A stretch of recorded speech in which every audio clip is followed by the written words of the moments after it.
Ukaž nám, Maťuko, jak se protahuješ, když tě mamka zbudí. Pořádně. Pořádně, Maty. A dívačka bude, nebo co?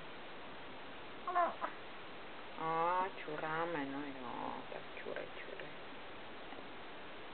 To slyším. No. Kopy taky uděláme. Kopinky.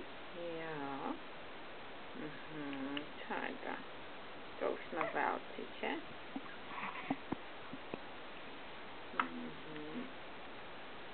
Kopiky a narovnáme pořádně, nožičky natáhneme. A řekni čau.